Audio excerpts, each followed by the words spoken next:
Hello everyone, and welcome to 1v1 with Boss Rush Games. I'm your host, Celeste Roberts. Today, I have the pleasure of interviewing Logan Corkins, host of the LAN Party podcast and Trash Talk. Hey, Logan.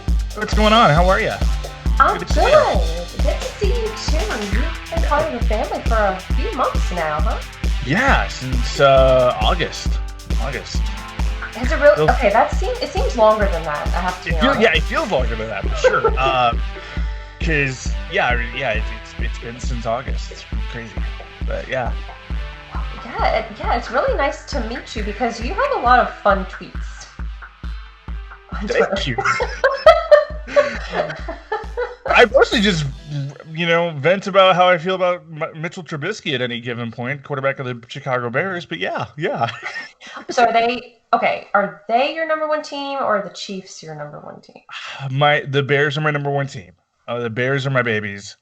Because I live in Kansas City, you kind of have to be a Chiefs fan. Otherwise, you get pelted with. No, I'm kidding. The Chiefs fans are the worst. But just being in Kansas City and growing up in this area, I have a love for the Chiefs. Obviously, it's gotten a lot stronger since Patrick Mahomes has become quarterback. But you kind of fall in love with the city when everything is going good. Well, congratulations on beating our butts, beating the Saints. Hey, yeah. It sticks to the wire though, so I mean, hey, and Falcons did a real number this week. Oh, so, that's okay. The Dirty Birds can go away. Yeah, everybody wish that. Well, Logan, I first met you when Corey was looking into getting people involved with the Crossroads podcast, the PlayStation podcast. Yeah.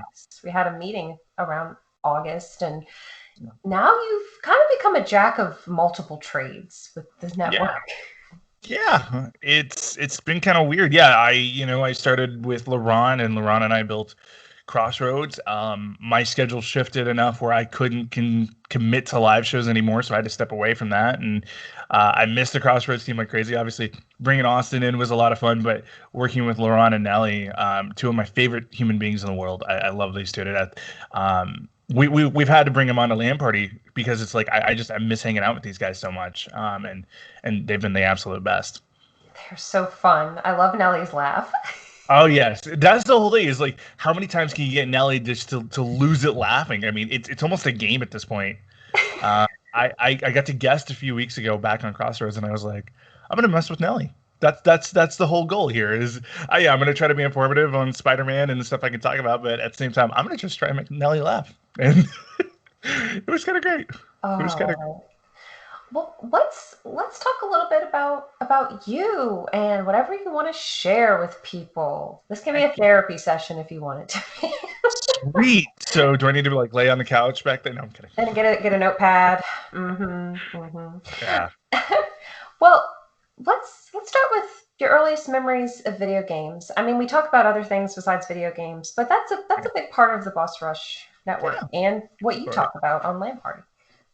Yeah, so I remember I'm not the biggest gamer. I'm probably on the channel. I'm probably the most casual gamer in the Boss Rush family. I get really, really passionate about 2 or 3 big games a year, and then the rest of the time I'm just playing the same old sports games I've been playing since I was a kid. But yeah, I remember gaming wise, I grew up with an N64. Me and my brothers had I've got 2 brothers. Matthew and Steven, we went to a garage sale one time. We found this old Nintendo 64 for like $50, and we spent all of our allowance money on that. And Smash Bros. Tournaments were a nightly thing in our house, as well as Mario Kart. Perfect Dark was a big game that we played a lot growing up too. I'm trying to think of what else we played a lot of. GoldenEye 007. Played quite a bit of that, and as a kid, that was fun. And then somehow or another, we got a PlayStation 1, and I remember playing Crash Bandicoot on that with my friend Garrett. We played a lot of Crash and Spyro growing up as well. And then, ironically, the game I probably put the most time into was Toy Story 2. They came out as a video game for that, and it was a really fun level shooter, or it was kind of a shooter because you played as Buzz and you could shoot his laser, but you would go around and you solve puzzles and. I freaking love that game. It was so much fun. And then I really didn't game hardcore until I was about 14 years old. I was working. I've been involved with my church since I was, a little kid. And one of the guys on my media team, or on our media team, he was my best friend Brady. He told me about this podcast called Game Scoop, which was on IGN. Damon Hatfield, Greg Miller, and the way that these two just talked about video games so much, I was like, oh, I got to get a PlayStation 3. So my very first job, I worked at a car wash, and my first paycheck, I had just enough money to get a PS3. And I told my dad as soon as I got my check, I'm like, I'm cashing this, and then we're going to Best Buy. We're getting a PS3. He's like, okay, you could like spend your money on trying to save up for a car or something else, but yeah. So I got a PS3, and then started playing like Prototype. That was a big game. Dead Space, the entire Dead Space trilogy, I freaking love. And then got a little bit of God of War, and then Madden, MLB The Show. The sports games and stuff that I've loved forever, and then I started playing the Uncharted series, and then Uncharted was really kind of the series that got me to be a gamer. I stand that Uncharted 2 is one of my favorite games of all time. Even if Austin thinks it's the worst of the Uncharted games, him and I fight about this all the time. But yeah, I mean that was really where I just fell in love with gaming, was playing on my PS3, and then PS4 obviously. I found my love for open world games, GTA 5, Red Dead Redemption 2, of course Horizon Zero Dawn, and then God of War. I mean, all games that I happily put hours upon hours into. So. Wow, so you're mainly a PlayStation guy now. Yeah, like I had an Xbox growing up, but we only played Halo on that. That was really about it, and that was mostly my friends. When we had like our Friday night sleepovers, that's what we played. But other than that, I really didn't. I like Xbox, but I've never like been. Oh, I'm such a big Xbox guy now. I mean, it's always been PlayStation. I always wondered that with the there's that weird, I don't know, friendly, vicious rivalry, Xbox versus PlayStation, and I always wonder what draws people to one system over the other. Is it the game series availability? For me, yeah, it's the exclusives. I mean, like I said, Uncharted being the game that I really grew up playing quite a bit. Prototype had some sort of exclusive on it for a little while too. And then like you look at like the PS4's generation of exclusives, where like Horizon Zero Dawn is my favorite video game of all time. I love that game to death. God of War, I think, is just an absolute masterpiece of a game. I cannot wait for Ragnarok. And then recently Spider-Man, and then Miles Morales. I mean, Miles Morales, Laurent and I talked about it a few weeks ago. It's such a genuinely incredible game that you can't help but love it. And then, The Last of Us and Ghost of Tsushima all have really good places in my heart from this year. It's the exclusives. It's like I have an Xbox, and I was actually playing that right before we got on. And I love Xbox for the Game Pass element of it, but rarely have I ever said, except for like Sunset Overdrive and the original Titanfall, rarely have I said, oh, I gotta have an Xbox just to play this game. It's mostly like if it's out on multiple consoles, like I gotta play it on PlayStation. The controller feels more natural to me. I've fallen into the PlayStation ecosystem. And I am fairly loyal to my brands too, like Apple. I'm a huge Apple nerd. MacBook, AirPods, iPhone, and then the watch and all that stuff. Like, yeah, it's just how I've always done it. Nothing wrong with that. You like what you like, and it works, and it makes you happy. Life is too short to get things that you don't enjoy. Oh, for sure. So did you score a PS5? Not yet. Okay. I had one in my cart. I had one purchased, and then Walmart canceled it. 5 days before the console came out, and I have gotten in every PlayStation queue that Warrior 64 has tweeted out. I have still not been able to get a hold of one, but I will eventually get one, and then I will do my new game plus of Miles Morales on that. That'll be the first game I play. Yeah, because you and LeBron, did y'all do like a spoiler episode? We did, yeah. So we did a spoiler episode. That was why I came back to Crossroads for an episode, was just to talk about Miles Morales, because I was playing on PS4, he was playing on PS5. We were both falling in love with the game. It took me like 3 days to beat, but it was the most fun, and it's an emotionally draining game because that game is very, very. It's such a heavy hitter as far as like they bring back moments from Spider-Man 1, like with Miles' dad and everything like that, and it hits you so hard. It's so good. And then they bring in this story with Finn being the Tinkerer, his best friend growing up, and now she's this kind of misunderstood villain throughout it all. And then she obviously has, not to spoil the game too much, but she does have like a redeeming moment at the end. The story is just so perfectly written, and it's condensed compared to Spider-Man. It's maybe a 12-hour campaign compared to, I think I put 35 into the original Spider-Man. So it's a condensed version, but like I think it's a better game than the original Spider-Man. It's just, it takes everything that Spider-Man did really, really well. Of, here's a great open world. Obviously, it's just Manhattan, but it's still a beautiful world, especially at wintertime. Like, the lighting in this game is insane. But then, yeah, they just found a way to make this game. It's as close to perfect of a game as we've gotten all year. I hear nothing but praise for that game. And I want to play it because I saw you have a cat in the game. Yes, Spider Cat. You don't get it until after you beat the. Once you beat the finale, then it unlocks a side mission at the bodega where you have to go rescue this cat. Well, the cat wants to be your friend, and then you get the Spider Cat suit, and it's so cool because like the cat will come out and help you on your finishing moves, and there's nothing more badass than a cat super kicking a villain in the face. It's so awesome. So is this canon to the comic book series, or is this just a It fun? is. Oh, It is freaking canon. I'm a huge Spider-Man nerd. I love Spider-Man and Iron Man are my two favorite superheroes of all time, and there is a run of, I think it's the Amazing Spider-Man, where Stan Lee was kind of going into the multiverse aspect, and he did a small run of Spider-Cat comics, which was really, really cool.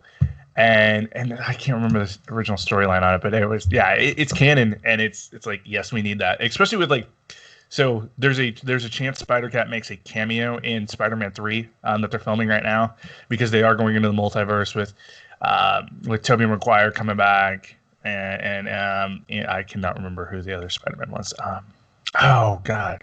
Oh, and Andrew Garfield and Andrew Garfield Tom Holland, and then Tobey Maguire. Uh-huh.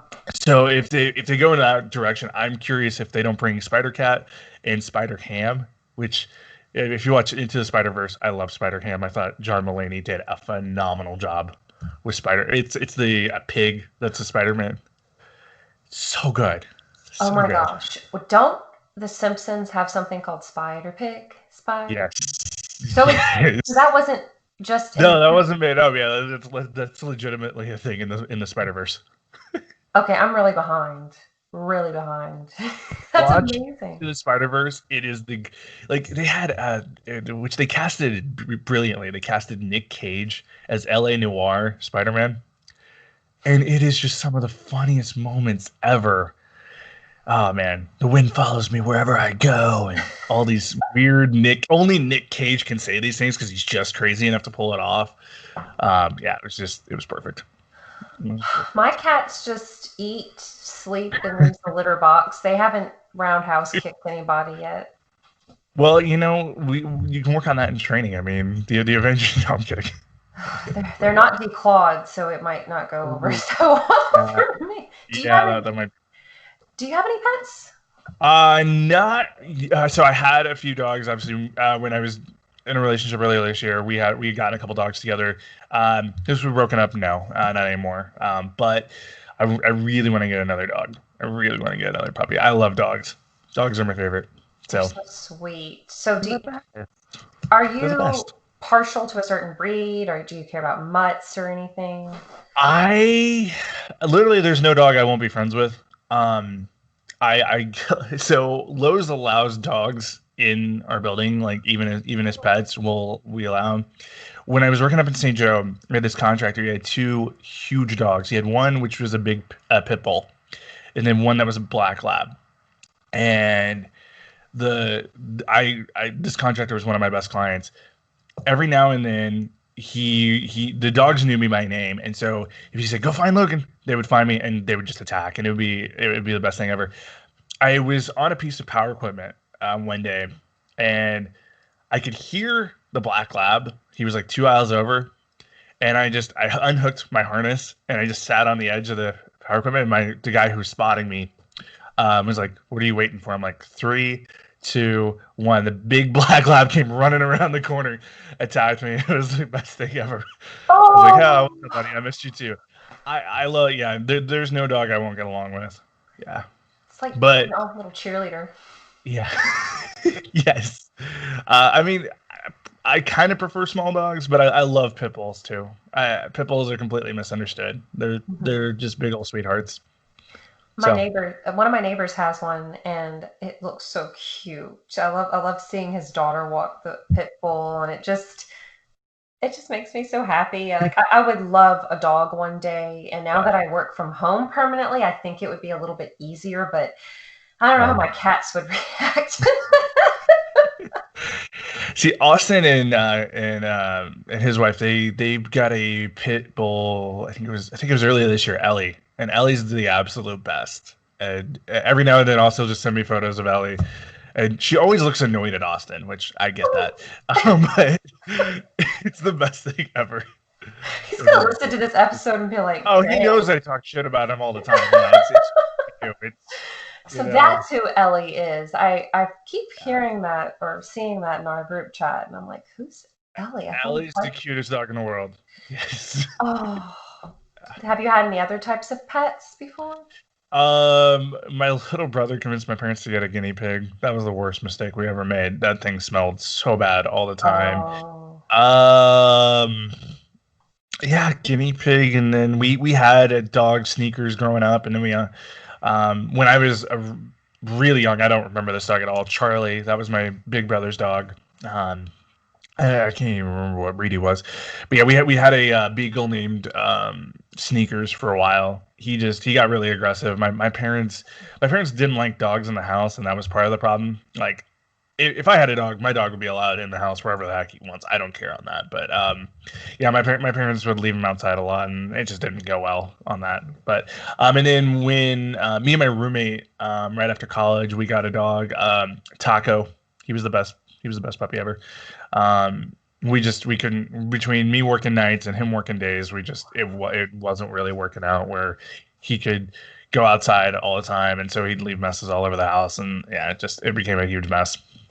But, ooh, that's the only thing, the potty training that would kind of make me nervous. yep, yeah, potty training's rough. I do admit I do like that about my cats that we can go, to a day trip or something, and hey, the toilet's right over there. Dogs be like, "Hey, the couch looks like a great place to pee today. Let's do that." Yeah. Okay, I just thought of this. This ties into pets and video games. And I want to know if you remember this. I know you're a little bit younger than I am, but do you remember cats and dogs with a Z at the end? And they were on the I vaguely computer. remember this title. Yeah. Yes, I vaguely remember this. Yeah, like you could play with them on your desktop. Like you could throw a ball, you could feed Yeah, them.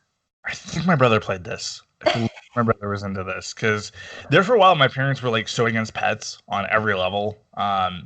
And then they've become that way again now because my little sisters are begging for a dog, and I thought about pranking my parents this year by getting them a puppy just to Oh because no. I know if my parents actually got one they would love it, but they're so hesitant to pull the trigger on it. But I'm like, the girls are going to be home pretty much. We think this entire second semester they're pretty much going to be school from home. So it's like, let them have a dog, and they have a huge fenced-in yard.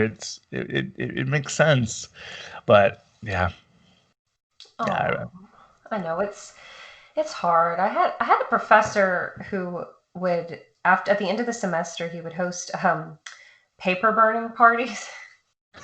Like he'd burn tests and papers, and right. he had snakes. See, I can't do reptiles. Reptiles freak me out. Reptiles. Ugh. Oh Ugh. yeah, he'd come to biology class with a little corn snake wrapped around his head, but yeah, I don't know. I'm kind of nervous about it. Yeah, snakes freak me out. No, no, no, Well, no. let's not freak you out anymore then. Well, this is something I like to ask people, and you can interpret it however you like. So, what are some of your favorite moments in video game history, whether that be the release of a certain game, certain console, certain Oof. commercial, um, something you just remember in your lifetime happening? One of my favorite things ever was E3. I believe it was 2016. Cory Barlog and God of War coming out and getting announced. And it was this big ominous opening, and nobody really knew what was going on. And that kicked off E3 that year for Sony. And it was such a cool moment of we've known God of War, we've played as Kratos the last three games. Here's a complete reinvention of him. And in that first shot, you see him with Atreus, his son, and it's like, oh, this could go places. This could really go places. And then there's an amazing documentary called Raising Kratos. It's on YouTube, where they were. It's kind of the behind the scenes footage of how they made God of War, and that game almost didn't make the slate. Like up until a week before, they didn't know that that was actually going to kick off E3 for Sony, because they didn't think they had a playable demo ready. They were so close on it, and they were playing around with it long hours. It was a little bit of crunch, but it was a crunch that everybody kind of wanted to be a part of because they knew that if they could make this happen, it would be a humongous thing for E3, and it really was the big news of 2000. I think it was 2016. It was either 2016 or 2000. Yeah, it must have been 16. But it was so cool there. I think also the build for Horizon Zero Dawn. I was at E3 in 2017, so I got to play the game on the show floor, which was awesome. Getting to be a part of that whole system, it was so cool. It was so unique. That was also the last year before everybody was allowed into E3. And so getting to experience my first E3 where it was like, hey, there's not a ton of long lines, because I went again in 2018. I was like, this is kind of chaotic now. Now that everybody's here, E3's changed, but that was such a cool build there. My other favorite moments, I would have to say, like some of the video games to movie adaptations. I actually love the Assassin's Creed movie. I'm a huge Assassin's Creed nerd as well, and so watching that kind of come to life is pretty cool. I can't wait for the Uncharted movie with Tom Holland. If anybody has a chance to make that one, great. It's gonna be good. I watched the Monster Hunter movie last night, and I'm so sorry, Laurent. It sucks. It's as bad as Wonder Woman. I'm so sorry, man. Uh, I, I sent him the review of it while we were on camera doing something else. Oh, we were in a meeting a couple nights ago, and I sent him the review. He's like, "You trying to make me mad?" I'm like, "Yeah, a little bit, a little bit." But um, yeah, those are the big moments for me. I mean, I'm trying to think of anything else. There's been a couple big moments where it's like I freaked out at something. The Game Awards a few years ago when Christopher Judge, who played Kratos, was presenting, and they had the voice actor who was playing Atreus up on stage, and the kid who plays Atreus wasn't reading the thing, and so Christopher Judge just goes, "Read it, boy," and the whole crowd going nuts. Like I was like, "Yes, that was really cool." Yeah, I mean, that's the kind of stuff I remember, and that I love. So you got to go to E3 in 2017? Yeah, 17 and 18. I was beta testing Steep, which is a extreme sports game for Oh, Ubisoft. And so Ubisoft gave a bunch of us free passes if we docked so many hours for them. And so I got to go for that. And then, yeah, I've worked for Ubisoft every now and then testing. It's mostly been Steep stuff that I've done with them. Right now I'm working on some stuff with Rough Riders, which is it's the kind of spring edition of Steep where it's bikes and snowboards coming into to real world. I've been doing a little bit of work with them on that as far as just testing a little alpha stuff whenever they need it. It's kind of cool. It's really cool. But we got to be a part. I got to be a part of the alpha and then the beta test for that for both of those. And they Ubisoft is the best. We freaking love working. But yeah, they got us passed into E3. They got us passes to their conference, and then we also got to go to either Sony or Xboxes, depending on exactly what kind of availability they had as far as tickets. And so I didn't get to stay as long as I wanted to, so I didn't get to go to the Sony one. But I got to play everything that was on the show floor, and it was really cool. that Really is cool awesome. experience. Yeah. Oh, I'm And then jealous. I went the next year just as a fan. Yeah, just to go, and it was so cool. Really great time. I really hope the Boss Rush team can go to either a PAX event or E3 or something. Yeah, it'd be so fun to have everybody together because I mean it is such a cool culmination of everything kind of coming together. And I remember the 2017 one of just seeing how excited people get for these video games. It's like, man, because I don't consider myself the most passionate gamer because I love sports and I love so many other things outside of gaming.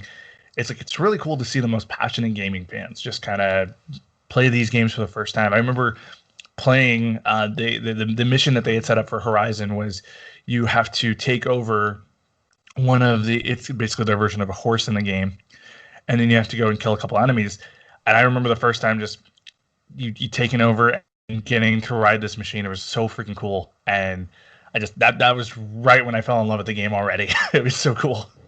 What is it about that game that makes it your favorite game ever? Because that's a It's a bold combination. statement. Yeah, it's a very bold statement, and I get a lot of crap for it. It's a combination of one. I think it's the best soundtrack in a video game. The soundtrack is unbelievable. Two, Ashley Birch's performance as Aloy. I love Ashley Birch to death. If you haven't watched Mythic Quest, go watch Mythic Quest because it's the greatest video game kind of show. It's really, really good. Their quarantine episode, unbelievable. They kind of talked about how depression hit for people in quarantine and kind of the real effect of it. And it was so freaking well done. Absolutely love it. It's that perfect mix of comedy and then hitting with the dramatic issues. And then you have one of the most beautiful worlds ever. I think the world of Horizon is just breathtaking in every aspect, from the desert to the snow to the lush forest around Meridian. And then you just get hit with this story of this girl trying to find her purpose and find out why the heck she was created and why is she so special and who is Elizabeth Sobek and why does she look like Aloy and why does she have all this mystery behind her. And then it was so unique in like the cauldrons. The cauldrons are four of the most challenging levels I've played in an open world game, where you have to go through these, and once you get it, you get the takeover ability of any of the creatures that are made in that cauldron. Cauldron basically being a factory. It just hit for me on every freaking level. It's a very emotional game. When Ross dies at the very beginning of the game, it's like, oh, we've only known him for like 10 minutes in actual game time, but it's like, this is so cool. And you felt so connected to him that when he dies, it's like, oh crap, we're kind of on our own. And I remember I took vacation to play that game for the first time, and I think I played it 3 days. Like I know it was about it. I think my first run in Horizon was 16 hours straight, where I did nothing but play that game, and then took a quick nap, came back, played it again. That world has been so beautiful, so breathtaking to me. I'm toying with playing through it one more time before Forbidden West comes out next year, because I think I've beaten the game in its entirety 3 times already, but it's one I'm kind of itching for another playthrough of it. I love hearing people get passionate about games like that Yep. because they don't happen all the time. A game that No. you can sit down and play for hours upon Right. hours. Well, it's one of those games too that didn't have like a ton of glitches right out the gate. They didn't have controversy. They took their time with it, and it was kind of the rebound game for Guerrilla. I played a lot of Killzone growing up, and so I loved Guerrilla's mechanics and how they do everything. They kind of did a 180 on everything and created this big, huge open world, something that they're not really known for, and it just they absolutely nailed it on the head first try. So it was so cool.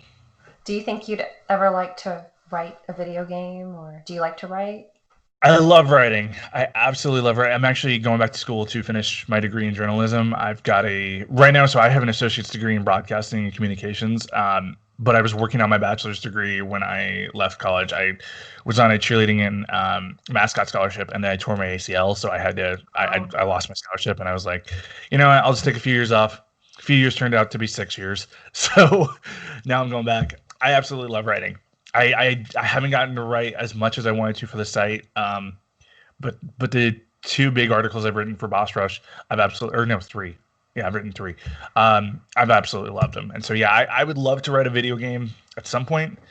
I've even toyed with, there's so many like lore and tales of like Destiny and Halo and all that stuff. I thought about doing one for Horizon because that's something that not a lot of people have done. And I thought, could I write a story about how like Meridian became a city and all the things about the Sun King and all that cool stuff? And I've toyed with it. It would be I just got too many projects right now to really do a ton of writing. Oh gosh, well, good luck to you with finishing Thank your you. degree. I mean, that's a big accomplishment. It takes a lot of time and dedication. Should take about 2.5 years because I'm gonna take the summer classes too. I'm only taking 2 classes because you add classes on top of a work schedule on top of a podcast schedule. It's like I have to have a little bit of time to make sure I stay sane enough to be able to do everything. So yeah, I'm only taking 2 classes a semester, but I'm really excited to kind of get back into it. That is awesome. That's a big goal. Yeah. But speaking of podcasting, Yeah. what made you want to start podcasting? And you've been doing it since before Boss Rush. Yeah, I've been doing it. We founded LAN Party in March 2019. That was when it kind of started. Um, I had done multiple shows when I was in college, and so like I said, I went to school for broadcasting.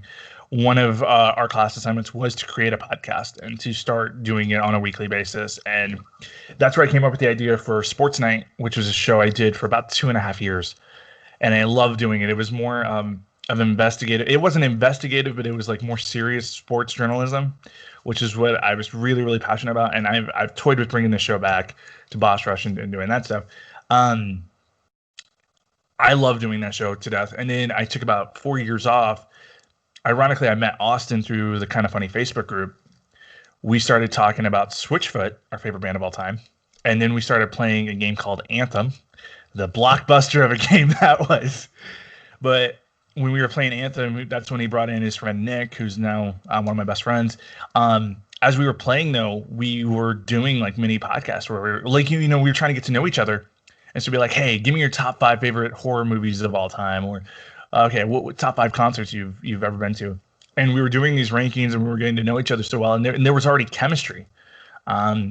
Chemistry that didn't necessarily feel like it was forced. It was just really, really natural. And we're like, and then I saw somebody posted a bracket online. It was Disney versus Pixar movies.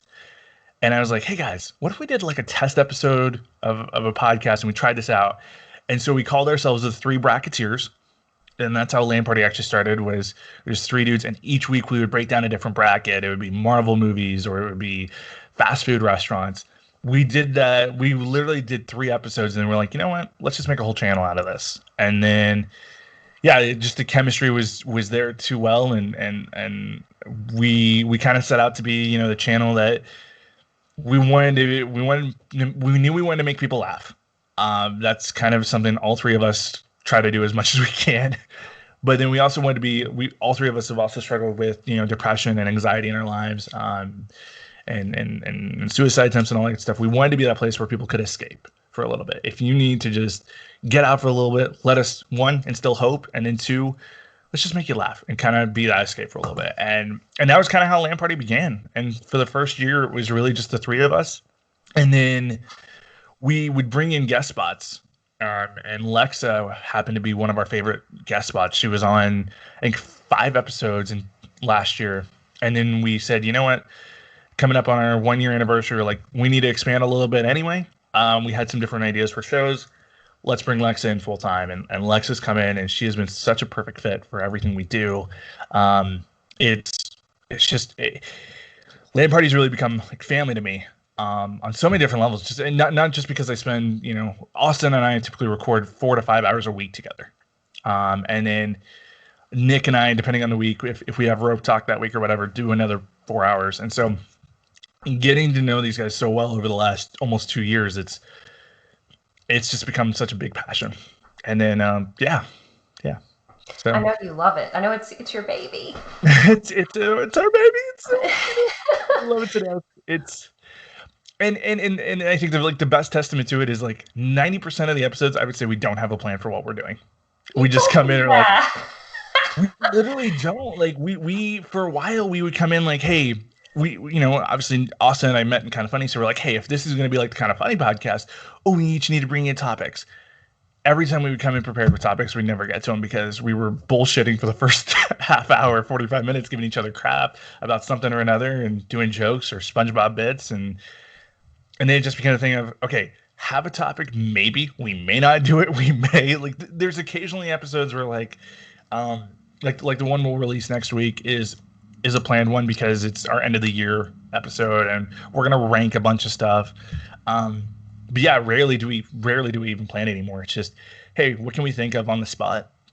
And it works out so freaking well. And then with guests, like rarely do we have a plan with guests. It's like, let's just kind of come in, have fun, be ourselves, and hopefully make some great content. And it's really, really worked. I think there's a place for conversations like that because I mean I do listen to some podcasts where they're more structured, but I also enjoy podcasts where it's more free form, like what you guys are doing, just friends BSing and Yep. you don't know what to expect, just having a good time. Yeah, and it just kind of stands behind our motto of, you know, we want to be kind of hope, and we want to be able to just be that escape. And I think people kind of relate to that a little bit better. We've and then, you know, going forward after this year, I was talking to Corey a couple days ago. We're not going to talk video games because, you know, we're gonna switch it off where Boss Rush Games is the gaming side. We want to be the escape from that. And so it's like, if you want to just come on and have a good time and hang out, we've got a great set of guests. All of January is fully booked now, which is kind of crazy. Wow. Good job. We've never been booked that full of people just saying, hey, we want to be on this. LaRon and Nelly are coming on in 2 weeks. We've got Josh Finn in 3 weeks. We've got an old college buddy of mine. He's coming back to do the end of the month. It's like, we've never been fully booked for a month, but it's crazy because each week we get asked, hey, can we be on the LAN party? Yeah, sure. Come on. Let's have a good time. And yeah, it's been awesome. Kind of loving it. So just maybe this will be a silly question, but I haven't heard the term LAN party since my high school days. So Logan Austin Nick. Oh my gosh. That was literally how it became. And then when we got Lexa, we were like, hey, it works because you have to either have the initial L, A, or N just to be in LAN party. It's just been a running joke. We're like, yeah, Lexa works perfect. Oh my god. That's the whole. We were trying to do a pun because literally in our first 2 months, we got tons of messages on our SoundCloud of, you guys don't talk about LAN parties at all. Well, that's not the reason it's named LAN party. It's Logan Austin Nick. We roasted a guy on air one time just because this is like the 10th time he had messaged us about this. We're like, dude, this isn't the content we make. This is us. And this is what the show is, and he's actually still listens to us. I don't know why. Is he trolling you? We thought he was. We totally thought he was, and then he's like, no, he's actually a fan, and he's giving us topics and stuff like that, and he's really, really cool. But no, yeah, it literally just stands for Logan Austin Nick. We saw that, and then we're like, hey, we'll probably get some nerdy people who think that we're talking about something else. We'll kind of clickbait them into thinking it's something else, and it's kind of worked. Okay, that answers my question. I never would have thought that's why you called it LAN party. Well, and so when we came over to Boss Rush, I wanted to kind of explain that in a subtle way on the logo. So our logo's always been headphones and then just LAN party on it. And then I added the Lexa Logan Austin Nick right below it to hopefully people would put that together, that it's LLAN. Like that, and we thought it might work that way, and yeah, it's pretty cool. Okay, yeah. that is awesome. I never would have guessed that. But you do some other creative things, like you're really good with video clips. Let's talk about those. Yeah, animation has become a big passion of mine. I learned it in college, and then I'm a really big art nerd, but I can't draw for anything. I was probably the worst student in art class, but when it comes to digital art, I'm really good with that. And so graphic design was a huge passion of mine. I do on my Instagram, whenever I get time, I will make lyric graphics because I love music so much. And so songs that mean a lot to me, I'll put that in kind of an art. I'll kind of make an art style for that. And then Corey when I first came in, I pitched this idea of, hey, what if I started making animations? And he's like, well, send me a few. And I sent him a couple just mocks that I made, and he's like, yeah, we can use that. We can use that. And so All last week I was putting together the new anime one for Audio Sketch, which is a new show coming to Boss Rush January 30th. And that was really, really fun. I like to push myself in creative ways. And so like, I'm really good with anything glitch oriented where I can make a logo kind of pop in, pop out, disappear, shutter speed.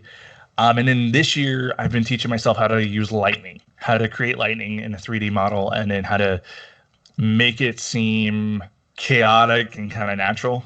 And so a friend of mine taught me kind of the technique to use, and then I've just been honing it in ever since. And I've got a logo I'm working on right now. It'll probably be in the Bostress chat here in a couple weeks when it's done. But I've been playing with lightning, and it looks really, really cool when it's actually done. But yeah, no, it's something I love doing. Anything I can do to kind of push myself creatively and get that wow effect. That's the whole goal. I love the little clips that you've sent us just over the last few months. They're so fun, and I really love the Christmas animation that one I used the template on. I didn't have enough time to do it. I thought about I played with a couple Christmas ones. The original Christmas one I had was actually lightning coming down and striking, and then a tree would come up. I just could never get the outline on the tree the way I wanted it to. So a friend of mine is like, hey, I have a Christmas clip. Do you just want to use it? I'm like, yeah, sure. Screw it. And he built it really easily. So where I could just slide in the logo, put a voiceover on top of it. It took all of 10 minutes on that one. But yeah, it's a really cool, like, he's insane at what he does. And so every now and then I use templates, but rarely anymore. I try to create as much original stuff as I can. That way it stands out, it looks more unique, and, I can use it on, as a portfolio for jobs and stuff down the road. You never know where life's going to take you. Exactly. So even your hobbies could lead to something really big down the road. So I even put Boss Rush on my LinkedIn account. Yeah, I've been doing it too. I actually claimed that as my job instead of Lowe's. I do like Facebook and stuff like that. I'm like, yeah, I'll leave Boss Rush Entertainment. Just let's go with that, and yeah, that's worked. Well, I'm sure you've seen on LinkedIn, it's slowly becoming Facebook-esque, and I can't stand it. So just some of the things I see people share. So I'm like, I'm going to share these 1v1s I do. Yeah. If people want to talk about, that happened stories, I'm going to post 1v1. Yeah, LinkedIn's a fun place. Oh man, that's a show topic for another day. But oh man, what program do you use for the animations? After Effects.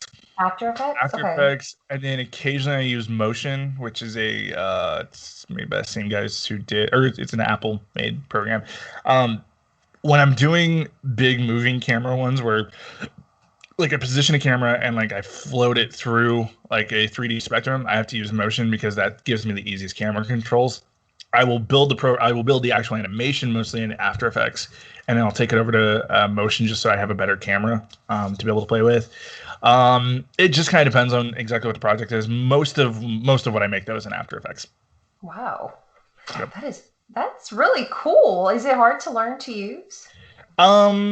I spent 2 years in college learning the basics and how to just make freeform animation stuff. And then after college, me and most of my college buddies, we stayed in contact, and 2 of them are animating with a couple different companies on the West Coast. And so we started playing with textures, and lighting is such a big thing. Once you learn lighting in After Effects, you can create pretty much anything you want.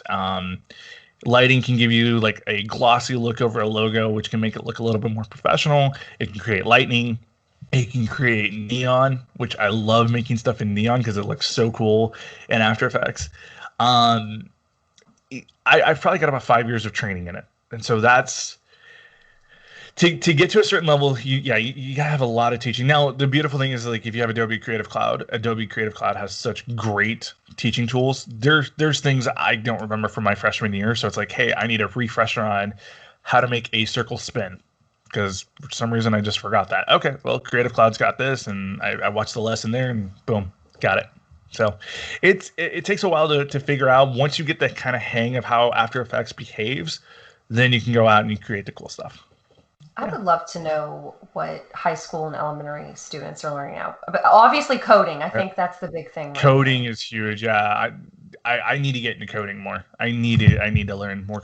And two, I've also worked with churches pretty much my whole life, and so I was learning After Effects before I went to college. Went to college, got the actual training I needed for After Effects, came back, and then when you do it on a weekly basis, it definitely helps. Yeah, just that, and to learn those kinds of things so young. I remember computer classes in elementary school, early elementary school. We played Oregon Trail. Yes, Oregon. I remember that. Yeah, and had our floppy disk. Hey kids, if you're not sure what that save icon is, it's a floppy disk. We used to use them, and They used kids probably don't even remember CDs anymore. I mean, man, I miss having like the big old binder of CDs. You know, you'd have in your car. I still have one. That man, nothing impressed a girl on a first date when you were 16. Like, hey, check out the book. Make a mixtape.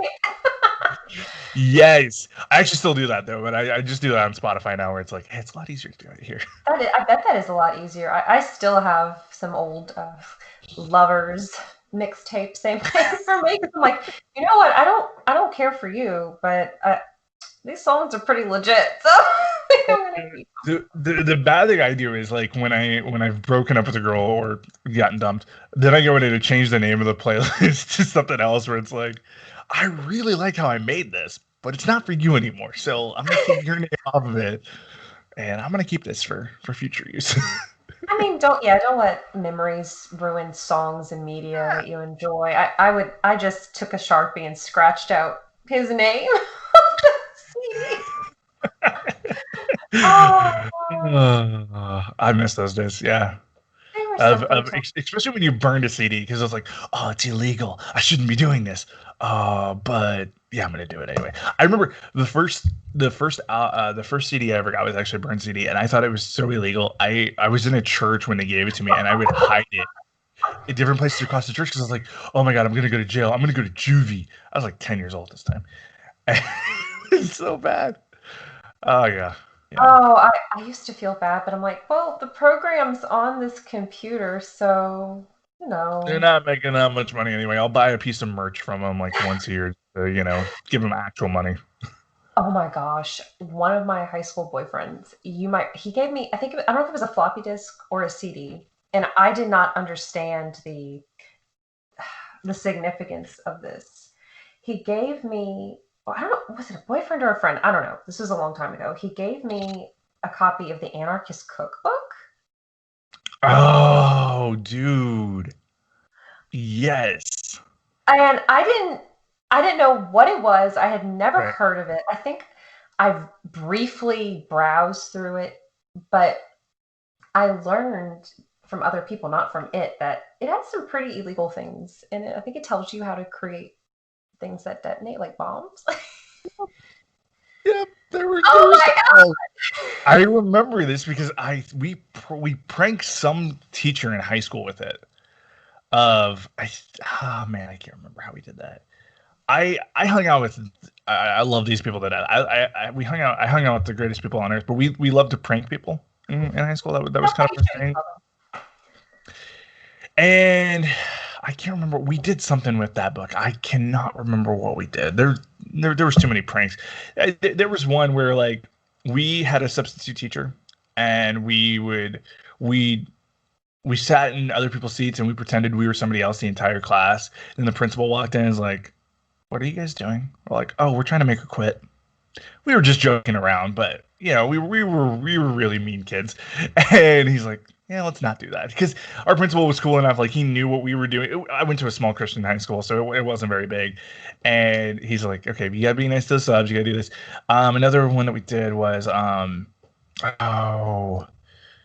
what was it? So it was late. It would have been our junior year because that's when we could all drive. We were out at my friend Isaac's house and we pranked his neighbor. His neighbor had a kid who we kind of didn't get along the best with, so we were like, we're gonna prank his car. You know those black car markers that you can use to like it goes on windows. We put Yeah. that all over his car. We left 2 eye holes. Oh no. Then we put a condom on his exhaust pipe. No. Then we took rope, we wrapped it around the car, and then we burned it so that it would seal together. It had like this plastic material on it. We waited into the bushes for his dad to find out, and his dad freaked out. And then we bolted down the road. It was bad. It was Did one the of the did the worst things we exhaust ever did. pipe prank mess up the car? They didn't realize it was on there until it popped. It Oh. popped like the condom popped.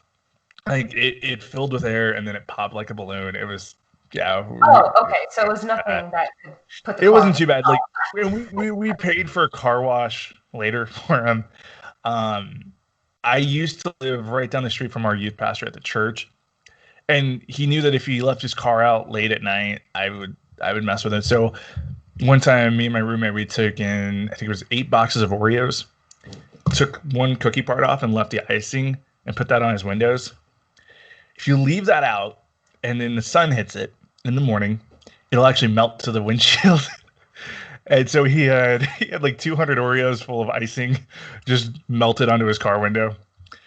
Yeah, he didn't like me. He didn't like me very much growing up. It was great. You've mentioned throughout the show and just throughout my conversations with you outside of this interview about how significant your youth group and your Yeah. church have been to you in your life. Did you want to talk about that and what kind of Yeah, things sure. I mean, yeah, I grew up in the church, and because I knew media stuff, like I get to get out of kids' church when I was in 5th grade, which was like a big deal, at the time. Because like, oh, now I got to go hang out with the high school kids, boom. Because I was mixing, I've been mixing audio since I was 10 years old. wow. So yeah, 16 years. It's been kind of crazy. Um, and so they've always had me use media stuff, and then I've been a media leader, and then I've worked with Christian artists. I've been a roadie on and off between tech and then merch.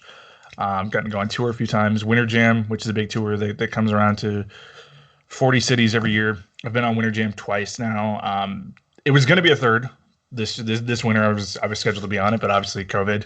Thank you for knocking that out. But yeah, so with church and everything, I've been involved in ministry since I grew up in it, but then I've been involved as a leader since I was about 10 years old, and um, it's been great. It's been really really cool. I've worked with a lot of great churches, worked with a lot of great people. Um, it's definitely been a huge influence on my life. For so long now, I didn't have the relationship with God that I needed to, obviously within the church, and so it was just kind of a job to me. But yeah, it's been such a huge influence. I've met so many great people from it, and it's definitely like I still do animation work for a couple churches. One of my best friends is a youth pastor, or not a youth pastor. He's a senior pastor now. He just got promoted down to a church, and yeah, getting to work with that. It's a different type of like seeing hope. I'm not a very churchy person. You will never hear me just like go out and preach and do all that stuff, but I do try to have an influence. I've taught media in different youth groups, so I bring in students in, and I've never tried to preach at them, but it is cool to show kids like, hey, you can create this stuff, and then you can use your gifts to kind of do whatever the heck you want with it. And it's nothing's cooler than watching like a 13 or 14-year-old either make an animation or make a really cool lighting design that they're really really proud of, and seeing how that look of like, oh dude, I did that, that's so cool. Like it's so freaking cool, so rewarding. You're Yeah. making a difference in their lives. They're going to remember this in like 30 years. Yeah, it's crazy too. And then like because of like Winter Gym and stuff, I've also gotten to see the effect of like music has on people, and kind of the outreach and kind of the support it has right then and there. I mean, I make fun of this band all the time. New Song is a big band on Winter Jam. They're the founders of Winter Jam. They're an old 90s Christian gospel band, but seeing the amount of people that just are impacted by their music every year at Winter Jam, it's like, man, this is crazy. I'm working for Skillet this tour, and I know how impactful Skillet can be, but then you see just how much music can turn people's lives around or can get them started to making better decisions in their life. It's kind of crazy. It's kind of really you get to see hope at a different level. So What do you think it is about music that does that for people, like from your experiences? I think music has just this innate ability to be able to save people. I've told this story on LAN Party a few times, but um, I think one of the best stories of this that I can explain is I was up in Omaha going to college at the time, and I got a call from my boss, Kim, who I literally in a mascot costume, and she calls me, and I'm like, oh, I got to answer this. Okay, cool. She's like, hey, Switchfoot needs you. And that's the only two words. That's the only three words you need to tell me. Switchfoot's my favorite band of all time. They were playing down in Kansas City that night, and they needed merch help immediately. I was supposed to be off the whole year because I was up in college and I really didn't want to do anything. She says those three words, I'm going to book it. So I grabbed a couple friends from college and we were driving down. And as we were driving down, I was playing the album New Way to Be Human by Switchfoot, which has the song Only Hope. Mandy Moore has done a cover of this song that is amazing. My friend Jessica turns to me and she's like, this song saved me from committing suicide. I was like, wow, that's huge. That's powerful. We work the show. It's really, really cool. I've worked with Switchfoot a few times, and so I was fairly familiar with the band. And they had heard that we had to make a 3-hour drive in about 2 hours. I got a massive speeding ticket on the way down there. They had heard kind of what we had done, and they came back. They came over to the merch table after the show was over, and they're like, "Hey, we're thinking about doing an acoustic after show. Anybody want to come out? It's gonna be a good time." I grabbed John Foreman, who is the lead singer of the band. He's also my biggest hero in my life. Like, this guy is just one of the most amazing human beings on the planet. And I pulled him aside. He's like, "Hey, can you play Only Hope for my friend Jessica? Like, it helped her from committing suicide." He's like, "Yeah, man, I got you. And John tweeted out that he was going to do an after show, which he was doing there for a really long time. I got to experience one right outside Fenway Park in Boston. Show I'll never forget. That was one of the greatest concerts I've ever been to. It was just an acoustic after show right by one of the most historic baseball parks in America. It was really, really cool. So there was about 30 people gathered around by the bus. John walked the crowd. So they were playing at the Midland, which is on the east side of Kansas City, about 2 blocks away from our big arena called the Sprint Center. He's like, "Hey, we're going to go walk down to the Sprint Center." So we go walk down to the Sprint Center. He sits everybody down on the stairs right outside there. And he just starts playing on his guitar, and he's like, "You know what? I can't start until I see."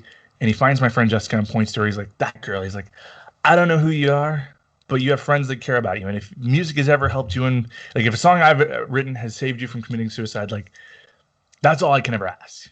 It's just to be able to spread hope." I was bawling my eyes out.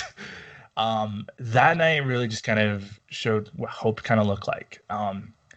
And every show I've worked, there's always a moment or two where somebody will come back, especially it happens all the time at merch tables, of somebody being like, "Oh my God, I gotta have this shirt because this band has saved me from this or saved me from that." And I think music has this way of reaching people when they're desperate, when they're alone, when there's nothing else they can turn to. People will turn to a song, they'll turn to just a moment in music and be like, "That's what saved me." And I think that is such a huge impact. I don't think we fully understand like the catalyst that music is for hope in the world. I have something I want to share with you. You might have seen it. I tweeted it. It's about how important it is, how important the arts are. Mm-hmm. I'm going to send it to you because it's just one of those things that it was basically the gist of it was, if you go to the hospital, you're hoping that your physician has been trained to do whatever operation. Right. And it was a note to music majors, and the person, I guess, was a director or a conductor, and he or she was saying, there's going to be someone who comes into your concert hall who has, their heart is heavy, their mind is confused, and how they feel after your performance is solely on you and how well you hone this craft. And it's just a beautiful recognition of how important the arts are. I know that, not that STEM is not important, science, technology, and math. We need that. I think everything absolutely in harmony, and I'm thankful for that. But look how many people have creative endeavors on the side. Yeah. And that's your friend's stories. That's amazing. It's true.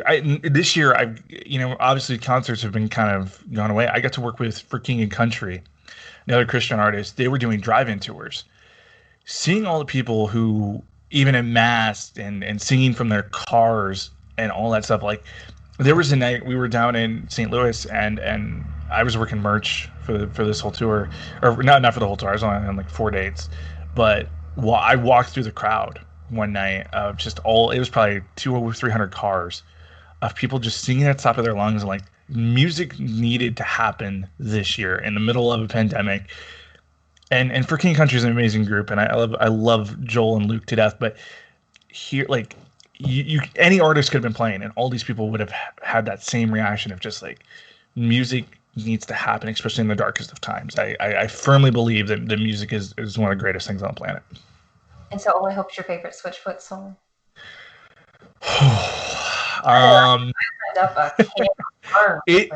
it changes on the season of my life. It really does. I mean, there's we've done I think 2 or 3 episodes of just dedicated to Switchfoot because Austin and I are such huge fans on LAN Party. This answer's changed quite a bit. Lately, I would probably say the song On Fire. Switchfoot recently played it. They've been doing live streams once a month. Each one has a different theme, and they played On Fire before the Christmas one, the November one, and they kind of told the story behind it. They've written it in 15 minutes while they were waiting for a train, and it was just a song that came to John, and the song's been featured in a ton of movies and stuff. It's kind of like that. You're at the edge of your life, and you're crying out. You're kind of begging for something to come to you. That song has hit me in so many different moments of my life when I felt suicidal, or I just thought that there was no hope, there was nothing left. I've only heard the song live. I've been to 12 Switchfoot shows now, Wow. not counting the ones I've worked. But they've only ever played that song twice live at the shows I've been to, and it's such a beautiful kind of symphony of hope. And that song that's been speaking a lot to me now. Dare You to Move, which is their most popular song, I think all time. That one definitely speaks hope and definitely speaks of something. You're ready to move on. And then a song called Prodigal Soul, which is off their latest album, Native Tongue, it's this song about forgiveness and kind of just, you realize you've made a mistake in your life and you are begging for relief. You're begging for forgiveness. And I saw Switchfoot play it last year on the Native Tongue tour, where they combined that with Dare You to Move. And Dare You to Move is this message of, okay, you've reached the point where you're ready to go out, and this is the inspiration, this is the hope. Go out there, create something beautiful with your life. And they did a mashup of those two songs, and it was so cool. It's probably been my favorite moment of Switchfoot as of late. But I think every Switchfoot song is great. So I mean, yeah, that answer changes on the regular. So Awesome. I remember when A Walk to Remember came out. That's where I heard Only Hope and Dare You to Move, and oh gosh, they had a lot of songs on that soundtrack. Dare You to Move was on there. On Fire was actually in that one too. Okay. Then I want to say Love Is the Movement got a brief nod. Mandy Moore loved Switchfoot, and when they were trying to figure out, I remember watching the behind the scenes on this. She loved the band so much that when they were trying to figure out, hey, what's a good song for Hope, she'd be like, yeah, let's just plug in a Switchfoot. And then that's when she wanted to cover Only Hope, and it was so cool. Yeah. But like Taylor Swift, I remember Taylor Swift's done a couple of their covers too at her shows, and she's had Switchfoot come out to her shows before and perform, and there's nothing better than that. I love Taylor Swift too, so yeah, it's really, really cool. Oh, that is cool. Gosh, what is On Fire the one, someday we'll know if love can know? No, it's oh, I suck at singing. And Katie, Austin's wife, told me I need to stop singing on podcast. But it's like, I'm standing on the edge of me. I'm standing on the edge of me. You're on fire. Man, you're on fire. I'll send you a link. It's so good. Man, bring me back to 2001. Hey, yes, that's when we all need to go back to because 2001 was awesome. I was 7 years old. Yay! Let's go back to those days. Um, like you've alluded to this at the beginning with sports, but Yeah, you love sports so much that you have trash talk. yeah, Trash Talk. Love that show. It's so much fun. So Trash Talk began. I think it was last June. Austin's like, "Hey, I love the NFL. You love the NFL. Let's talk about the NFL." I'm like, "Screw it, let's do it." Chiefs training camp literally used to be 5 minutes down from my apartment up in St. Joe, and so I went and got to cover Chiefs training camp as part of the show. Obviously, Kansas City is a pretty big sports town, but I've grown up in sports too. Both my brothers are all state athletes. I was the cheerleader, but I was the only college athlete, so that's my bragging point to my family. We just had Christmas together last week, and I was meeting my little brother's girlfriend for the first time, and Matthew knows it's kind of a bragging point for me. He's like, you know, me and Steven are the athletes. I'm like, yeah, but were you college athletes? No, you weren't. I was. Thank you. He's like, yeah, but what were you a college athlete for? I was like, cheerleading. It's a sport. Okay. It's true. It's sport. Uh, yeah, so I grew up doing that, and then I worked for the Omaha Storm Chasers, which is the Royals AAA minor league affiliate.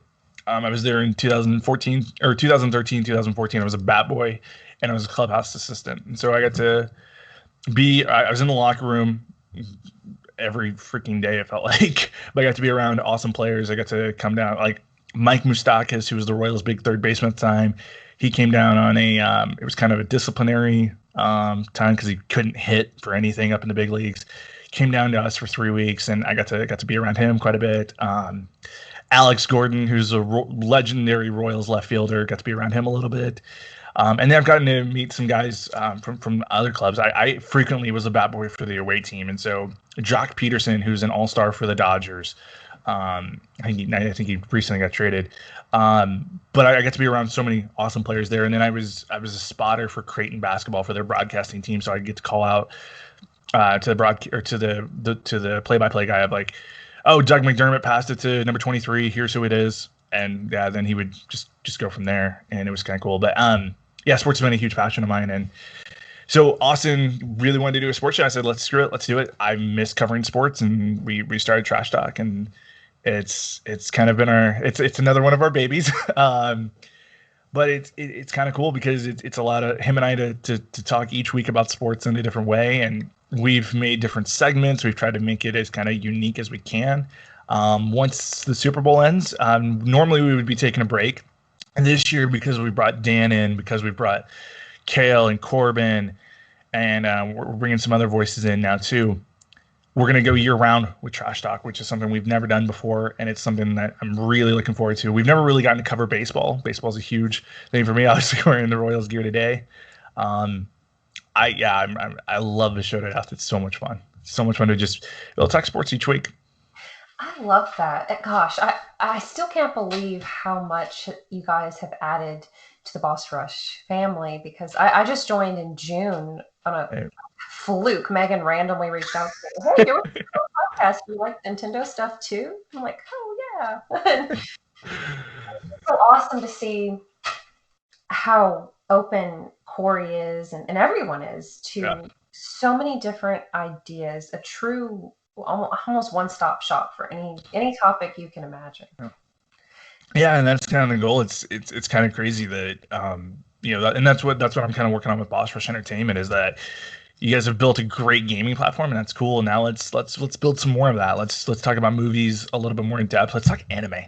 I mean, anime is kind of the nerdiest thing you can do, and we're getting prepped for that. And then let's talk about WWE.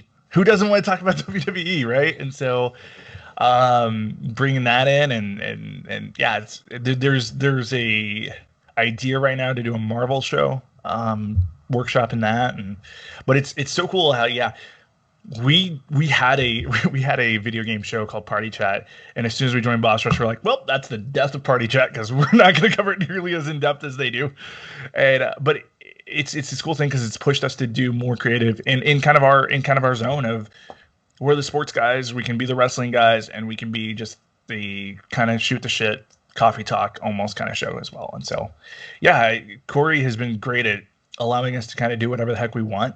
And I think he kind of likes a place where he can come talk about the Cleveland Browns once in a while. Yeah, yeah, because I see him burning up the Twitter. Yes. We had Josh on for our Christmas episode, the week of Christmas, or the Christmas Day episode. Josh really needed to vent about the Seahawks, and it was great. I freaking loved having Josh on there. He's such a great voice. But yeah, it's kind of cool because it has allowed us to expand and stuff, having more and more people who want to talk sports, and gives them an outlet that already has an established audience and that already kind of has a format that's unique, and it's really, really cool. So yeah, we freaking love trash talk. One of my goals is, of course, when the world is normal again, I would really like to take my boyfriend to some kind of WWE event, because he talks about how you guys were right by WrestleMania though. Two of the best WrestleManias in the last decade have been in New Orleans. Oh, what really? What years? So 2 years, or yeah, would have been 2 years ago. WrestleMania 36, 35, 35, and then WrestleMania 30. Both of those were at Superdome. You guys usually get a pay-per-view once a year. It's either Hell in a Cell, which is one of my favorite gimmick pay-per-views, or what's the other one you guys get? You guys will occasionally get Money in the Bank as well. Both great pay-per-views. You know, I think the one you're talking about from 2 years ago, was that in the wintertime? No, WrestleMania is usually in March or April. It depends on the year, because it typically, the WWE calendar, it's the 12th fiscal week is how it works. And so it's either the first week of April or the last week of March. I know. You bring this up, you're making me remember. We were in San Diego because Timmy had a work conference.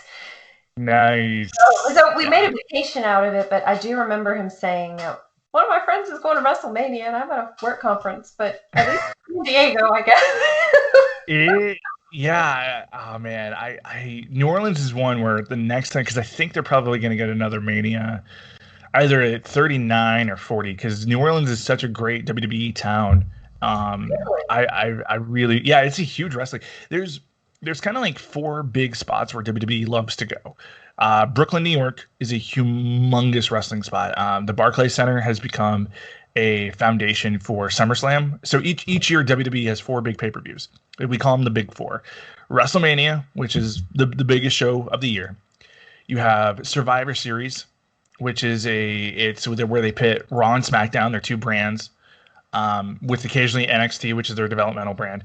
They'll put all three of those together in one pay-per-view and do versus matches between all three of them.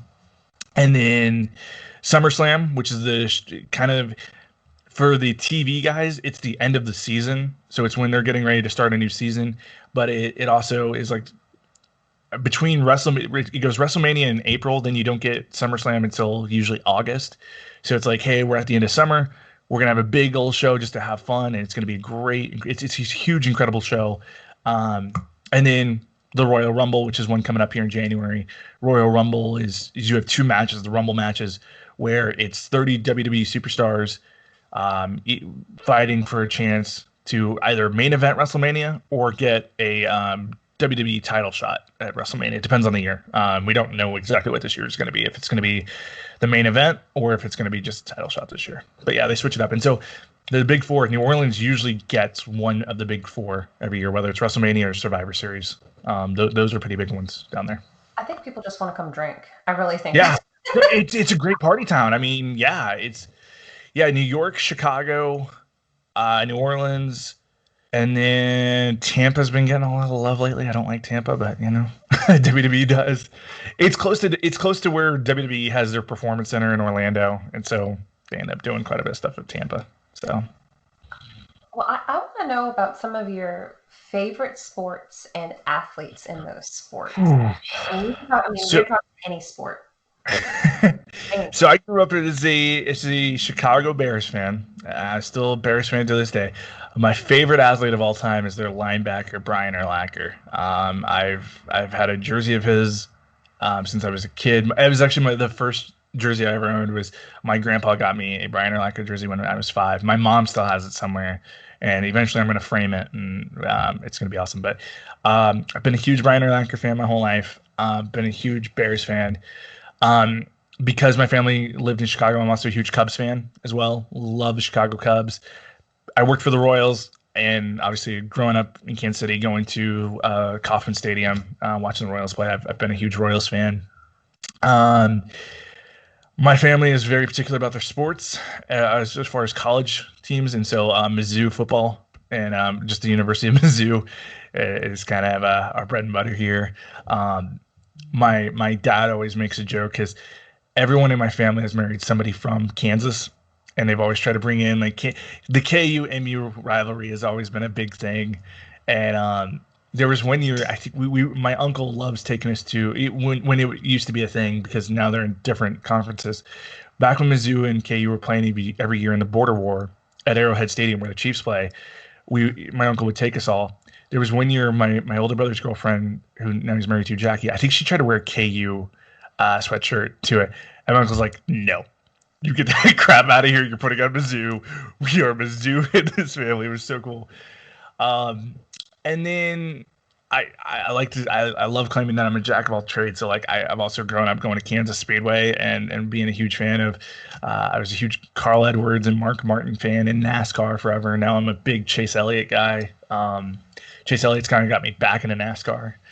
And then, I've been a huge Brock Lesnar fan in MMA. I cannot stand Conor McGregor. And then WWE, I wasn't the biggest WWE fan, but the Rated R Superstar Edge was the one who kind of got me back into it. And then CM Punk came along, and I've always loved CM Punk. He's just this cocky douchebag, but he's one of my favorite people ever. And then I'm a huge John Cena fan as well. Love watching John Cena in the ring. And then Johnny Gargano has become my favorite now. And yeah, it's just there's not a lot of teams I don't like. I try to have a team for everything. Because Kansas City doesn't have a hockey team, I got to be a St. Louis Blues fan, which kind of sucks. But yeah. What about boxing? Are you big boxing? I've gotten into boxing lately, and which is weird because boxing is kind of the lowest it's ever been right now.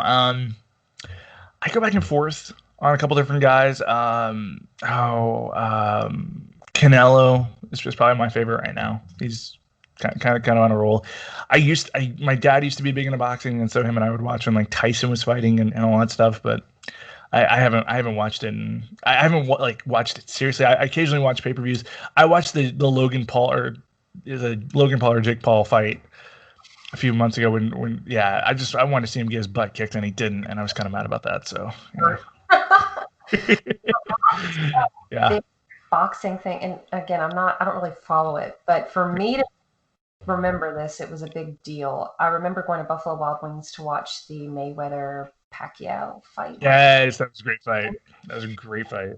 And I have to say, okay, so I didn't know much about boxing except Mike Tyson's Punch Out. It's not like that at all. And I just remember thinking, are they ever going to hit each other? I remember I was posting on Facebook about, does Mayweather just dance around? And yes, some of his big fans were like, with all due respect, you don't really know what you're talking. I didn't. That's his thing. It's his modus operandi right there. And I can't believe I forgot to mention this in my little thing, because my roommate will kill me if he listens to this later. Sporting Kansas City, huge soccer fan for Sporting KC. I've been a fan of them since. So it was cool because I got to cover one of my college professors is the director for Fox Sports Kansas City down here for Sporting Kansas City games. And he's like, hey, I need an extra camera guy. Can you come down and help me? And ever since then, I've been shooting B-roll for him occasionally. They only bring me in like once a year to shoot. But because I wasn't a huge soccer person in 2012 when I was doing this, my first year that I did it, I got to cover a guy named Matt Beasler, and I got to kind of follow him around with the camera, and I've been hooked ever since then. Sporting has a section called the Cauldron, It's their fan base. It's like their diehards. It's bleacher seating, but nobody ever sits during the actual game. We have to dance, we have to cheer, we have songs and stuff that we sing throughout the game.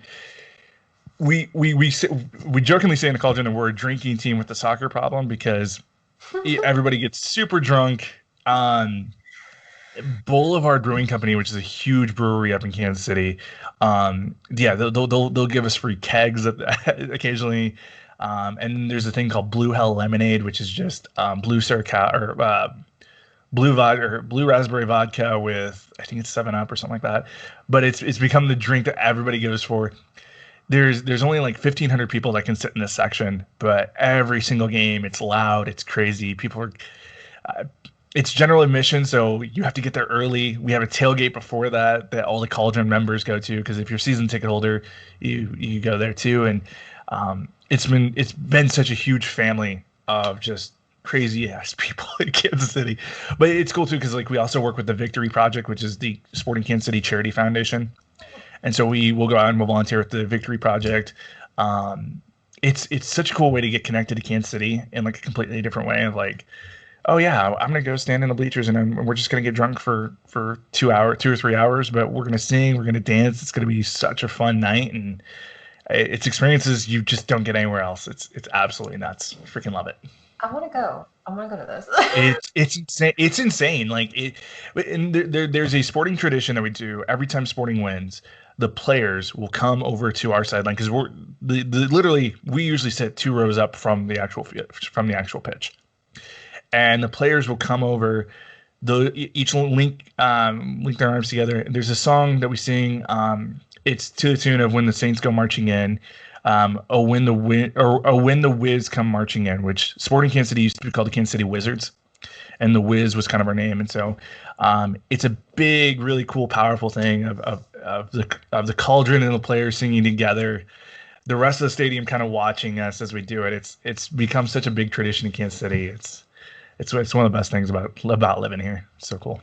Oh, that sounds like so much fun. I love seeing how you like it whenever you talk about it too. It's so much fun. It's we got to go to one game this year before COVID hit, and it was my first weekend living in Kansas City in March, and it was such a great time. It was so much fun. I've got a group of friends that's what we go to. That's what we meet up for every couple of weeks, and it's heaven. It feels like home. Speaking of Kansas City, I know you're becoming a big fan of the barbecue. I love the barbecue. Yes, I'm actually thinking about ordering it for lunch today because, so Kansas City, yes, we're known for barbecue, and I've luckily I've been able to travel to most of the U.S. I've been down to Texas. I've had their amazing barbecue. I love Texas to death. Texas is a close second for barbecue for me. I have family in Memphis. We go to Memphis a couple times a year, and I love that. I've been to that place called Virginia where they think they have barbecue. They really don't. Kansas City barbecue is just so freaking good. It's the perfect mix of heat and sweet and savory, and we're known for burnt ends, and we're also known for our brisket. We're also known for our ribs. Those are the big 3 things that we're known for, and then our sides are incredible too. But now that I live in Kansas City, I live 2 exits away from one of the best in Kansas City. It's called Joe's Kansas City Barbecue. It was founded in a gas station, and that's where the original one still is. Paul Rudd goes here. If have you ever watched Hot Ones? No. Watch Hot Ones because Paul Rudd was on it, and Paul Rudd's from Kansas City. Same with Jason Sudeikis, Ed Koshner, Will Ferrell's got ties here too, and literally Paul Rudd's parents live here in Kansas City. They actually shop at my Lowe's store. My store's in their neighborhood, and yeah, they'll come in every now and then and be like, "Oh, it's Paul's parents." Everybody knows them. It's really, really cool. But yeah, you'll be standing in line at Joe's because there's always a line. There's never not a line. Yeah, occasionally you'll just, oh hey, there's Paul Rudd right there. It's happened. I've probably ran into it twice in like the last 5 years. It's really, really cool. But no, Joe's is a beautiful thing. They're known for the Z-Man sandwich, which is I think the greatest sandwich on earth. It's brisket with provolone cheese on it, then 2 onion rings, then not doused, but drizzled with their barbecue sauce, bun, and then pickles on top of the bun. It's kind of a Kansas City thing. It's so good. It's the perfect sandwich. Um, yeah, freaking love it. And then I love a place called Slaps. Slaps has been kind of my go-to spot for years. Recently, I went to Jones Barbecue, which is, the show Queer Eye.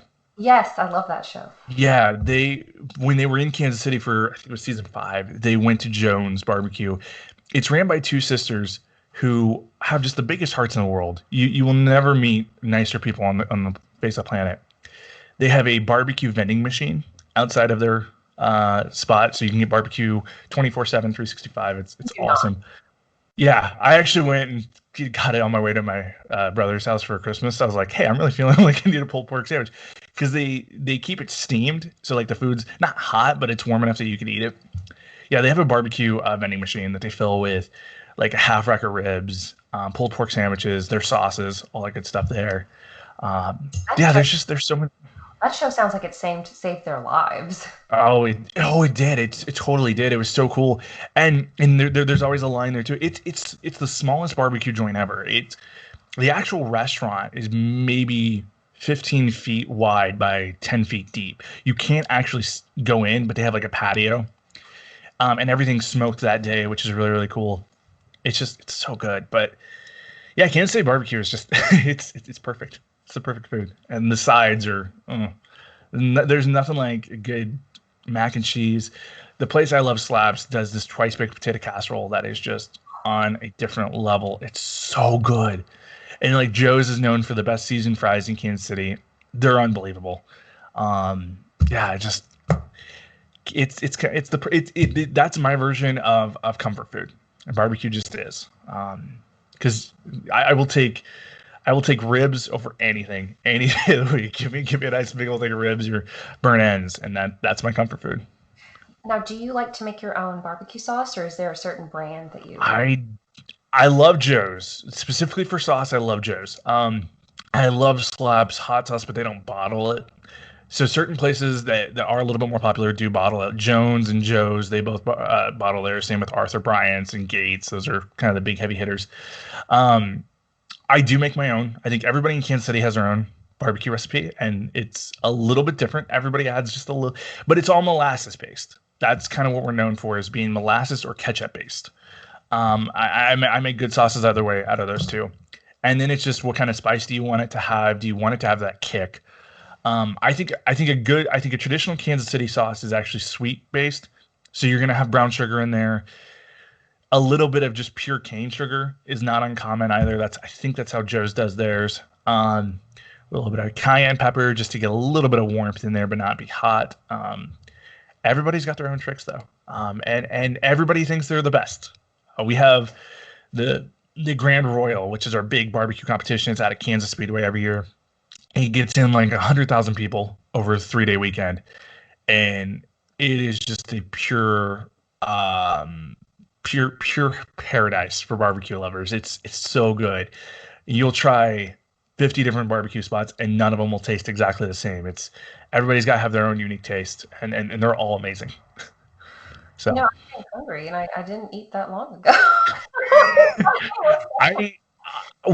And Slaps just got onto Grubhub, and I found this out right before we went live, and I was like, I think I need to get some Slaps today, because I haven't had barbecue while I've been on vacation, except for the thing I got out of Jones vending machine, but I don't really count that, because that was like a breakfast sandwich almost, just going to Christmas.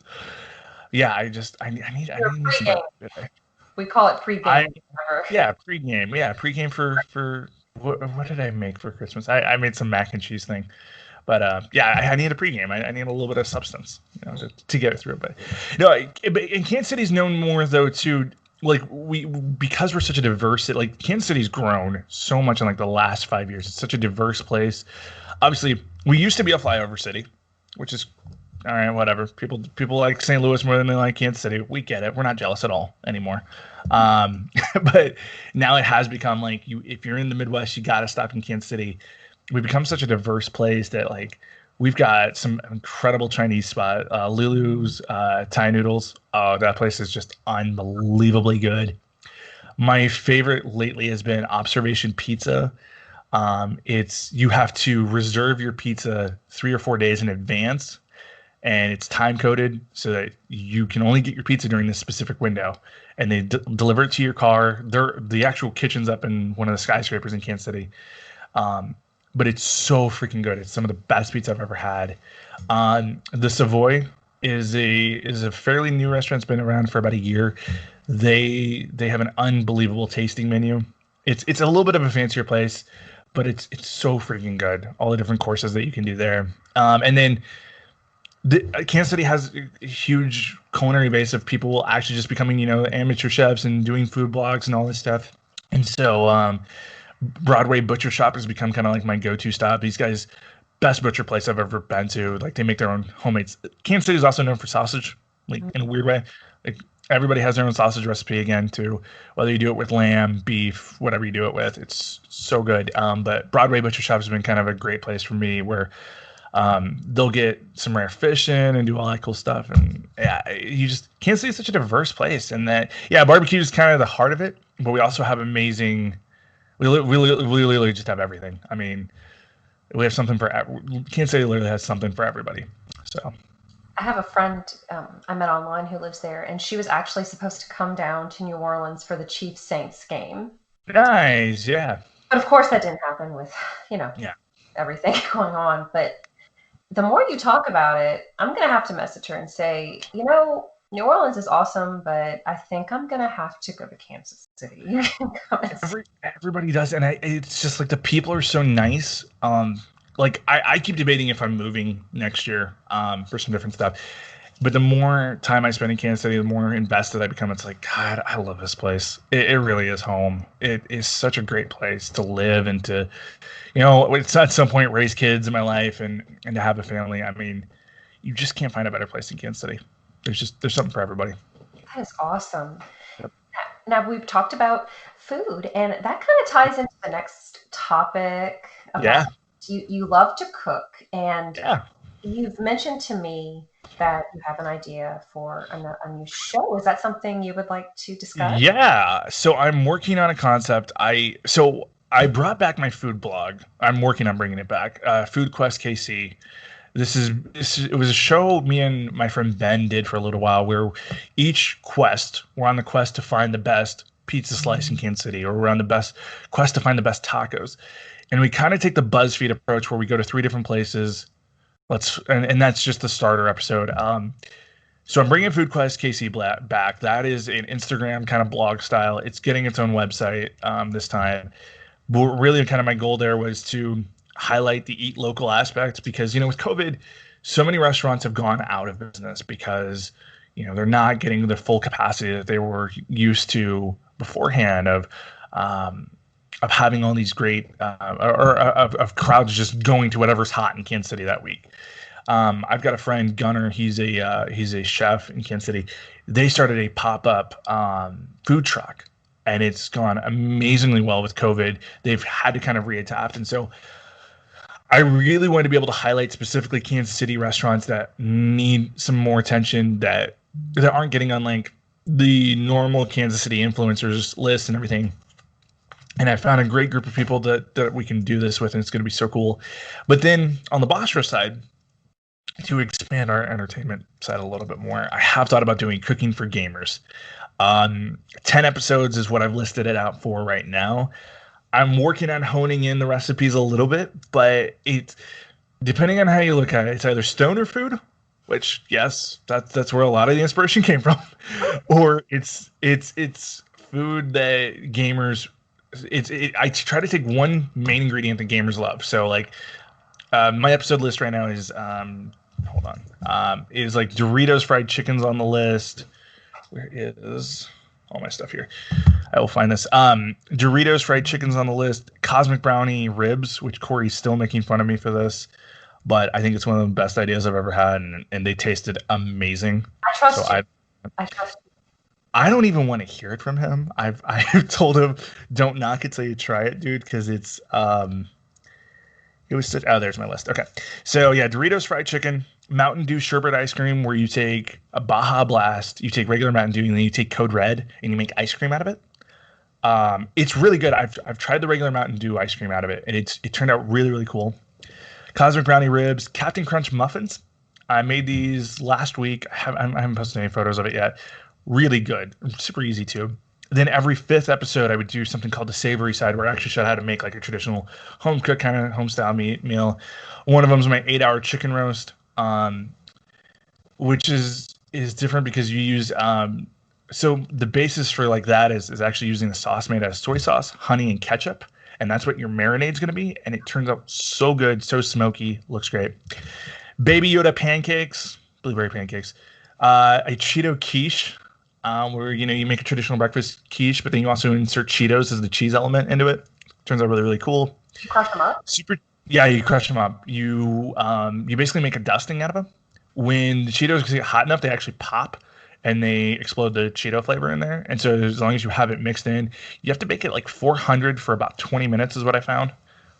Turns out amazing. Super cheesy egg bowls. So this one was a weird one that I got the idea for, and then I tested it and it actually worked, and I was kind of shocked. You take a muffin pan, you flip it upside down to where the pocket's sticking up, put cheese all the way around that, broil it for 4 minutes, and it creates a crispy egg bowl. Flip that over, put it within the actual muffin cup, crack an egg in it, put whatever seasoning you want in there. It's the perfect breakfast dish. It's so good. So freaking good. S'mores cheesecake, I think that one's pretty simple to do. And then the other savory side one would be a mac and cheese casserole that I do that is just bomb. It's really, really good. Oh my gosh, Yeah. sometimes Logan will send me photos of food he's made. And one time he's like, "Have you ever made bread before?" And I'm like, "No, it's something I want to do." And he sent me this sourdough recipe. Did you end up making the sourdough bread? So I didn't use the right starter. So I bought a starter 2 days ago on Amazon. It's going to be tomorrow. I'm going to try to do it this weekend. That's the hope. I am doing the binging with Babish version of sourdough. So where you take a Dutch oven, cast iron Dutch oven, and you bake it in that. But the thing is, the Dutch oven has to be 500 degrees. It actually has to be 500 before you put the bread in. I'm a little bit scared of that just because I'm not great with hot things, and so I'm going to make sure that that's going to work. But I'm going to try it this weekend. That's the hope. I really want to get into bread making. Who's that chef that I use? Josh Wiseman. Mhm. He's an incredible bread baker, and I've watched so many of his videos. But his ones with Babish, Binging with Babish is one of my favorite shows on YouTube. He makes some weird stuff like that, and I really want to try his version. I also wanted to use. Do you ever watch Good Mythical Morning? Rhett and Link. I've heard of Um, it before. Rhett and Link, best, but they have the Mythical Kitchen with mythical chef Josh. Josh makes like high end versions of fast food. So like he made a $500 McRib a couple weeks ago. It was so cool. But he's got his own cookbook. Yeah, he uses some of the most outrageous ingredients in the world. It's so cool. But he also does some different bread baking techniques, and I want to play around with a couple of different ideas, and that's what I'm gonna try this weekend. I got the weekend off. Aside from football on Sunday, I think I can make my weekend pretty wide open. 'Cause, So yeah, you sent me the recipe, and I'm like, this is an all day, if not 2 day affair. it's 2 days because you have to do the starter in one day, and then you do a lot of the folding and the different technique stuff because it's really simple as far as the ingredient list. You have to have a better starter than what I tried to make. The starter I made sucked. Um, but once a lot of it's just folding the bread in different ways. It's a lot of technique more than it is anything else, and that's something I need to get better at anyway as a chef. And so I think it's a great time to practice and kind of learn those skills. Do you have a bread machine? I do not. I am thinking about getting one on the off chance that I can't make this sour. I'm gonna if this sourdough works the way I think it will, I probably won't. But if it doesn't, then yes, I will buy one just so it's easier and quick and easy. Because like I make Amish friendship bread around the holidays. That's a big one I always make. That one's so good. Um, I pretty frequently make like banana bread, anything sweet bread. I love doing, but I've never been able to master sourdough, and that's one thing I really want to get better at. That one, I follow Jenna Fisher on Instagram. Yes, She's The big into Office. bread making, and I've watched her journey with different breads, and I think sourdough is her big challenge.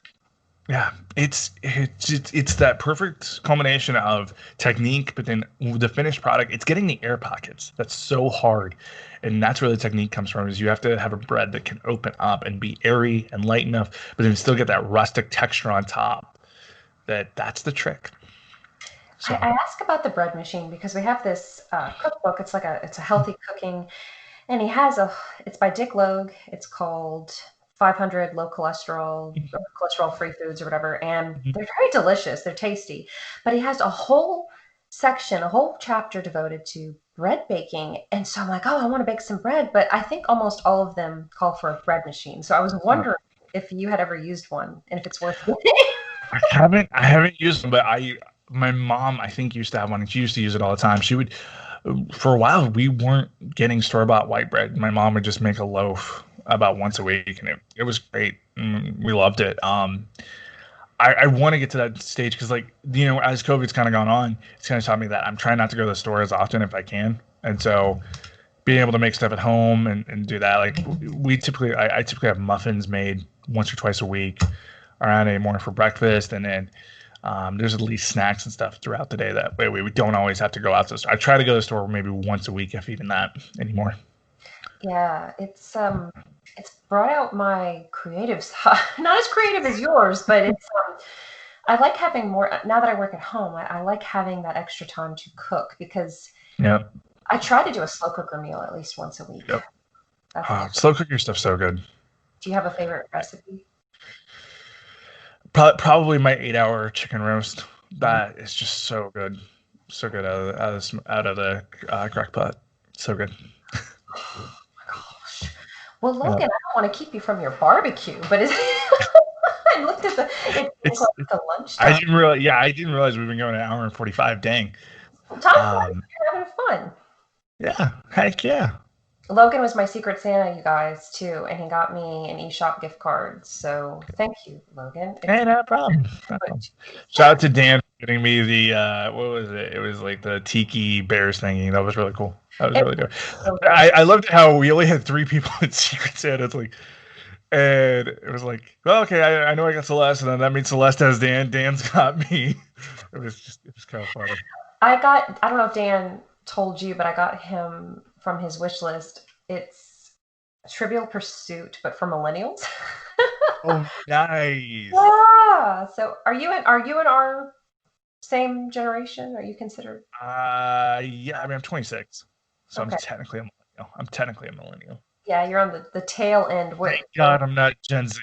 That's all I can say. Oh, it's, I think Gen X was saying the same thing about us. Well, thank God we're not millennials. At least we're not boomers. Yes. Oh man, Uh, I can't wait to see what we do when we're at that age and what people are saying. boomers are gonna have to have PlayStations and Xboxes, and then when our generation gets up there, it's like, yeah, I'm just gonna do my run through of Uncharted 4 for the 50th time. Ed will still be in there at some point saying, "Well, Paper Mario was the best game of 2020," and do it all over. Oh, that's gonna be the best thing ever. Can't Oh wait. my God, if only all of you listeners could see our Boss Rush chat. It's the best. It's It's sometimes so entertaining. sometimes I'm scared to get involved because it's not bad. I'm making it sound like there's bad stuff going. It's really funny because people get really passionate about their opinions. No name calling, nothing mean. It's nothing negative at all. It's just people can keep going. Well, like, I have my phone out on my desk at work all the time, and because I usually text my contractors. It was a couple weeks ago. It was during the Avengers debate that was Oh, going on. I got like 50 messages in like 3 minutes, and my boss is like, "What the heck is going?" I was like, "It's the Boss Rush chat." He's like, well, "Why do they need to message that much?" I'm like, "It's Ed and Laron. They're talking." He's like, "Well, go in there and settle it." So I messaged a few things that only edged it on even more. It was great. oh, it's so funny. It's so good. Logan, where can people find you on the internet? Uh, yeah, you can find me at Logan Corkins on Twitter, Snicker Club on PlayStation and Xbox, and then yeah, LAN Party. Anything LAN Party oriented, find me. It's gonna be cool. Is there And anything then anywhere and then else? watch as we unload more stuff on Boss Rush Entertainment. It's gonna be cool. We got some new stuff coming. Is there anything else you'd like listeners to know about? Listen to Rope Talk because we're the best freaking wrestling podcast ever. We're great. That's all I can say. Awesome. So. Well, Logan, I really appreciate your taking time on your vacation. No, it was a pleasure. It's something I've been wanting to do for a while. Thank you for having me. It's so cool. Oh, absolutely. Well, everybody, please check out Boss Rush Network. Boss Rush. I think network is the proper term now because network is the current term. Yeah, that's like Logan was saying. We have Boss Rush Entertainment. We have Boss Rush Games. You can find us wherever you listen to podcasts. If you want to see our faces.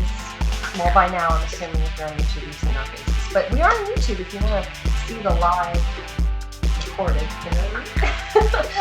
But thank you so much for listening. Thank you, Logan. Until next time, see you guys later. Bye.